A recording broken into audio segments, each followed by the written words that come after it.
किस्से कहानियाँ with motivation channel में आपका बहुत बहुत स्वागत है। तो दोस्तों, आज की हमारी कहानी है एक बुजुर्ग ससुर और उसकी मजबूरी की। घर में नई बहू के गृह प्रवेश से घर में खुशी का माहौल था। सुनीता जी ने बहू से कहा, आओ बहू, नए घर में तुम्हारा स्वागत है। अब तुम आकर अपने घर को संभालो और मुझे एक नन्हा सा पोता दे दो। पीछे से अशोक जी भी बोल उठे, हाँ बहू, अब अपना घर और अपनी जिम्मेदारी खुद ही संभालो और हमें मुक्त करो इस जिम्मेदारी से। वे दोनों कुछ और बोलते, इससे पहले ही आभा घर में कलश को गिराते हुए बोली, सुनो सासू माँ, मैं कोई बाजार से खरीद कर लाई हुई मशीन नहीं हूँ जिसको तुम ऑर्डर दोगी कि खाना बना लो, कपड़े धो लो, झाड़ू लगा लो और मैं ये सब करूँगी। मैं कोई नौकरानी नहीं हूँ, समझी तुम? मैं कुछ नहीं करूँगी। वह कदम आगे बढ़ाती हुई अपने ससुर से बोली, और हाँ पापा जी, मेरा मतलब है ससुर जी, मैं कोई तुम्हारी पुरानी पेंशन की योजना नहीं हूँ जो तुम्हारी जिम्मेदारी खत्म करेगी। तुमने तो पूरी टीम बुला ली है, इतने सारे लोगों को बुला रखा है। रिश्तेदारों की तरफ देखकर बोली, तुम सब क्यों खड़े हो? कोई काम धाम नहीं है क्या? नई बहू का ऐसा बर्ताव देखकर सभी चौंक गए। सुनीता जी ने अशोक जी से कहा, ये कैसे बात कर रही है? मैं बात करती हूँ इससे। अशोक जी ने सुनीता जी को समझाते हुए बोला, अपना घर छोड़कर आई है तो चिड़चिड़ापन होगा, तुम कुछ मत कहना, धीरे धीरे ठीक हो जाएगी। अगली सुबह सुनीता जी ने बहू से कहा, बहू, मैंने सब्जी काट दी है, तुम अपने स्वाद के अनुसार सब्जी बना लेना, हम उसी को खा लेंगे। आभा ने सब्जी उठाई और रसोई में जाकर सब्जी बनाने लगी। सुनीता जी ने सोचा, अशोक जी ठीक ही कह रहे थे, शायद अपना घर छोड़कर आई है इसीलिए। वह ये सब सोच ही रही थी कि आभा ने सब्जी के बर्तन में सारी हल्दी मिर्च का डब्बा खोलकर पलट दिया। अरे बहू, ये क्या कर रही हो? तुम्हें खाना नहीं बनाना था तो मुझे कह देती, मैं खाना बना लेती। वह बोली, बुढ़िया, मैंने कहा था ना, मैं तेरी कोई नौकरानी नहीं हूँ, मैं कोई काम नहीं करूँगी, समझी?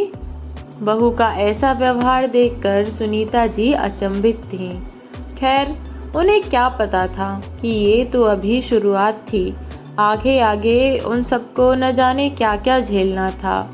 अगली सुबह जब अशोक जी बाहर लॉन में बैठे थे, तभी उन्हें अंदर से गिलास गिरने की आवाज़ आई। बेचारे सीधे स्वभाव अंदर अपने बेटे के कमरे में गए तो जाकर देखा कि कांच का गिलास टूटा हुआ पड़ा है। उन्हें क्या पता था कि ये उनकी बहू की साजिश थी। उन्हें गलत साबित करने के लिए उसने ये सब किया था। बेचारे जैसे ही कमरे में आए, बहू अपने बाथरूम से निकली और बोली, बुढ़े, तुझे शर्म नहीं आती? अपनी बेटी जैसी बहू को नहाते हुए देखने के लिए आया है? उन्होंने कहा, नहीं बहू, मैं तो कुछ गिरने की आवाज़ सुनकर अंदर आया हूँ। वह बोली, चुप कर बुढ़े, तुझे तो मुझे अपना ससुर कहते हुए भी शर्म आ रही है। रुक, मैं अभी शोर मचाती हूँ, देख तेरी इज्जत की कैसे धज्जी उड़ाती हूँ। शोर सुनकर सुनीता जी भी आ गईं। अशोक जी बोले, नहीं बहू, मैं तेरे हाथ जोड़ता हूँ, पैर पड़ता हूँ, मुझे माफ़ कर दे। वह बोली, अच्छा बूढ़े, चल तो मेरे पैर छू। अपना पैर अशोक जी की तरफ बढ़ाते हुए आभा बोली। बेचारे अशोक जी क्लेश न हो इसकी वजह से आभा के पैर छूने लगे। बेचारी सुनीता जी से यह सब देखा नहीं जा रहा था। यह सब भी वे दोनों अपने बेटे की वजह से सहन कर रहे थे। इतने से भी आभा का मन न भरा तो वह बोली, ये तो हुई तेरी माफ़ी, अब मेरे कमरे में आने की अलग सजा। चल, कान पकड़कर उठक बैठक लगा। बेचारे रोते रोते बहू की हर बात मान गए। सोचा कि बहू कम से कम बेटे के साथ तो ठीक होगी। उन्हें क्या पता था कि सुमित की हालत उनसे भी ज़्यादा खराब थी। शाम को सुमित ऑफिस से आया तो बोला, माँ पापा आप इस शादी से खुश तो हैं ना? दोनों ने झूठी हंसी दिखाते हुए कहा, हाँ बेटा हम तो बहुत खुश हैं। सुमित तुम हाथ मुंह धो आओ बेटा, मैं खाना लगा देती हूँ। माँ आभा कहाँ है? वो तो अपने कमरे में ही रहती है बेटा, और हम भी उसे डिस्टर्ब नहीं करते। आभा सीढ़ी से उतरती हुई सारी बात सुन लेती है और बोलती है, मेरी बुराई करके तुम दोनों का पेट भर गया हो तो खाना देगा मुझे कोई? जब देखो बेटे के कान भरते रहते हैं। सुमित मेरा खाना भी कमरे में ले आना। सुमित बहू का खाना ले जा बेटा, जा। सुनीता जी ने थाली लगाते हुए बोला। सुमित ने जाकर खाना बेड पर रख दिया और कहा, खा लो खाना, ज़्यादा बोलकर एनर्जी वेस्ट हो गई होगी तुम्हारी। आभा बोली, खुशबू तो बहुत अच्छी आ रही है।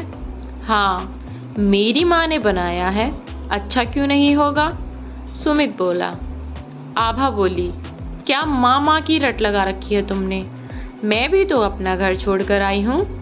उस बुढ़िया बुढ़े के अलावा तुम्हें कुछ और दिखता नहीं है क्या? सुमित बोला, बहुत हो गई तुम्हारी बदतमीजी, खबरदार जो मेरे माँ पापा के बारे में कुछ भी बोला तो। सुमित गुस्से से बोला। आभा ने भी गुस्से में कहा, अगर ज़्यादा कुछ बोला तो मैं तुम्हें तलाक दे दूंगी और सारे मोहल्ले में तुम्हें बदनाम कर दूंगी।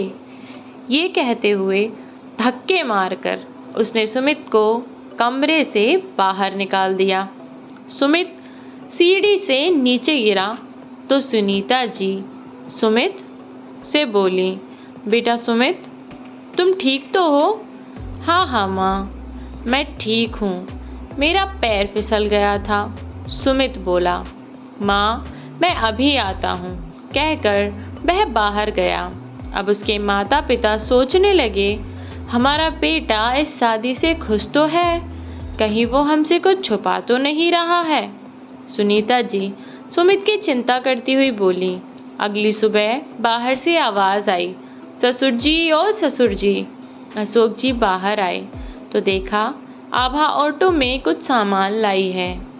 बोली, चलो ये सामान उतार लो, वरना अपने बेटे से मेरी चुगली करोगे कि कुछ काम नहीं करती। सामान बहुत भारी था, जिसे उठाते हुए बेचारे अशोक जी के कमर में दर्द हो रहा था। ऑटो वाले ने उनकी उम्र का लिहाज करते हुए बोला, अंकल जी मैं मदद कर देता हूँ। तो वह ऑटो वाले से बोली, तुमने सामान उतारने का ठेका ले रखा है? फिर ससुर जी की ओर देखते हुए बोली, और तुम मुँह क्या देख रहे हो, सामान उतारो। बेचारे अशोक जी सामान उतारने लगे तो सुमन जी भी उनकी मदद करने लगी। तभी आभा ने सुमन जी के पैर में अपना पैर अड़ा दिया, जिससे सुमन जी गिर गईं और उनको चोट लग गई।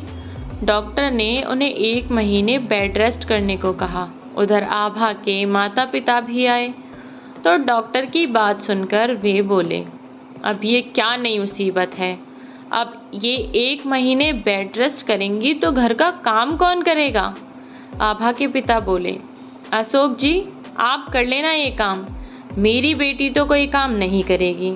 सुमित कुछ कहता उससे पहले अशोक जी ने उसको रोक दिया। बेचारे बुढ़ापे में सारा दिन काम करते, झाड़ू पोछा बर्तन कपड़े सारा काम, यहाँ तक कि खाने की थाली भी आभा के कमरे में पहुँचा कर आते। इतने पर भी बहू खरी खोटी सुनाने का कोई मौका नहीं छोड़ती। एक दिन अशोक जी पोछा लगा रहे थे कि तभी सुमित आ गया। अपने पिताजी की ये हालत देखकर सुमित बैग रखते हुए बोला, पिताजी आप बैठो, ये काम मैं करता हूँ। इतने में आभा बाहर से आई और गंदी चप्पलों से सारे घर में घूम गई। जब सुमित ने उसकी तरफ देखा तो बोली, क्या देख रहे हो, पोछा लगाओ पोछा। सुमित को फिर अशोक जी ने रोक दिया। उधर आभा के माँ बाप उसको डांटने की जगह उसे उल्टी सीधी शिक्षा देते। अगली सुबह सुमित, सुनीता जी और अशोक बैठे थे कि आभा ने आकर अपनी सास के पैर छुए तो सब चौंक गए। वह बोली, ये लो प्रॉपर्टी के पेपर और इन पर सिग्नेचर करो। आज से ये सारी प्रॉपर्टी मेरी है। सुमित बोला, पिताजी हरगिज सिग्नेचर नहीं करेंगे।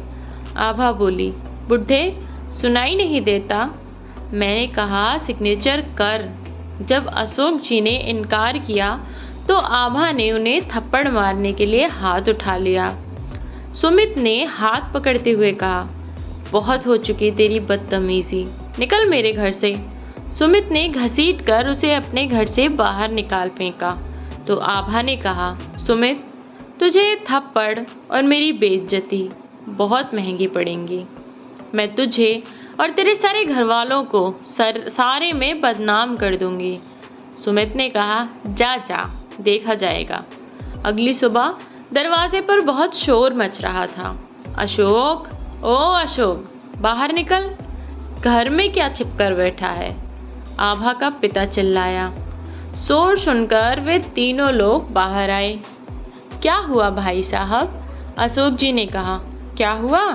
तुमने मेरी बेटी को मार पीट कर भगाया, ऊपर से उसको सारे दिन नौकर की तरह काम कराते हो, अत्याचार करते हो। शोर सुनकर सारे पड़ोसी इकट्ठे हो गए। हद तो तब पार हो गई जब आभा के पिता ने उसके ससुर को पकड़कर थप्पड़ मारा। उसकी माँ बोली, इसने एक औरत का अपमान किया है, इसको औरत ही सजा देगी। सुमित को 4-5 लोगों ने पकड़ लिया। वह चीखता रहा, छोड़ दो मेरे पापा को। फिर किसी ने भी उसकी एक न सुनी। आभा के पिता ने अशोक जी को लात घूंसों से मारा, थप्पड़ मारे। आभा की माँ ने उन्हें अपनी चप्पल से पीटा और सब लोग बुत बनकर तमाशा देखते रहे। किसी ने कुछ नहीं किया। आभा का बाप बोला, मेरी बेटी इसी घर में रहेगी। आज के बाद कोई उससे कुछ नहीं कहेगा।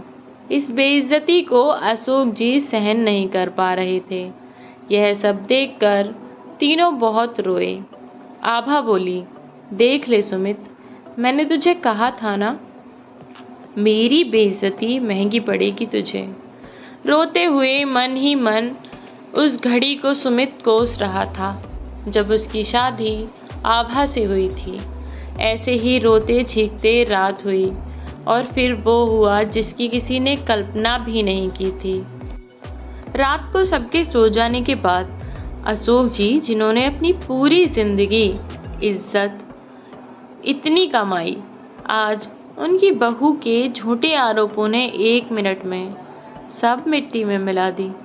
वह अपनी बेइज्जती बर्दाश्त नहीं कर पाए और मिट्टी का तेल डालकर खुद में आग लगा दी।